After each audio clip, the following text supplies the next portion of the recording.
गड़बड़ी नहीं कर पाएगा, क्योंकि उसमें अकाउंटेबिलिटी होती है। मैं एक बात और अपनी तरफ से कहना चाहता हूं।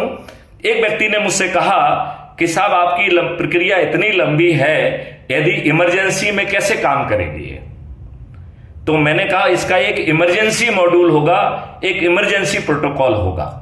इसके लिए प्रधानमंत्री को इमरजेंसी डिक्लेयर करना होगी, और इमरजेंसी डिक्लेयर करते ही वो मॉड्यूल ऑपरेशनल हो जाएगा।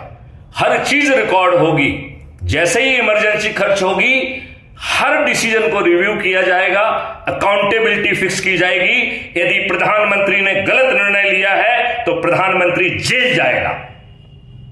आज हमारी व्यवस्था है कि हर कोई लाट साहब है, ना राजनेता अकाउंटेबल है, ना हम जैसे ब्यूरोक्रेट अकाउंटेबल हैं, क्योंकि हम अंग्रेजों की औलाद हैं, अंग्रेजों के वंशज हैं। हम देश की जनता पर शासन करने आए हैं। हम अंदर बैठ के चाय पीते हैं, फिजूल की बातें करते हैं। बाहर के आज आम व्यक्ति को ब्यूरोक्रेट से मिलना दुष्कर हो गया है।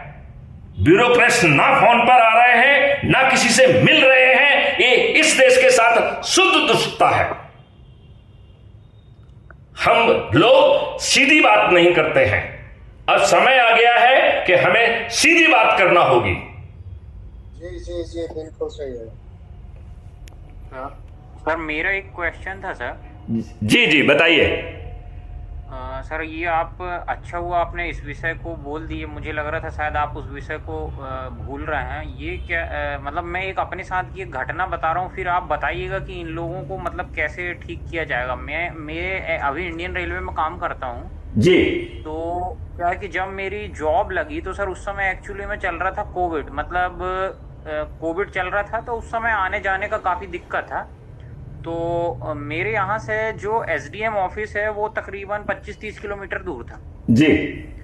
तो मुझे सर हुआ क्या कि इंडियन रेलवे में वो 3 लोगों से मतलब अपना कैरेक्टर सर्टिफिकेट बनवाना रहता है। एक अपना इंस्टीट्यूट लास्ट अटेंडेड इंस्टीट्यूट, एक गैजेटेड ऑफिसर और एक एसडीएम से जी। तो सर मैं गया एसडीएम ऑफिस, बाकी की 2 जगह से तो मैं जैसे तैसे बनवा लिया। एसडीएम ऑफिस गया तो कम से कम मैं 7-8 दिन तक डेली जाता था और वहाँ एसडीएम ऑफिस के दरवाजे के सामने खड़ा रहता था। वो एसडीएम सर आते भी थे, अंदर चले जाते थे, उनके आजू बाजू चमचे लोग रहते थे, वो मेरे को घुसने नहीं देते थे और वो खुद भी मेरे साइड नहीं देखते थे। ऐसा 8 दिन तक चलते रहा जी। 8 दिन तक चलते रहा। और जबकि मेरे पास एक टाइम बाउंड पीरियड था, मतलब एक बहुत कम समय था, और उस समय ये मेरी ज्वाइनिंग होना था दूसरे राज्य में, मतलब मैं मध्य प्रदेश का हूँ लेकिन होना था ज्वाइनिंग छत्तीसगढ़ में। तो क्या है कि वो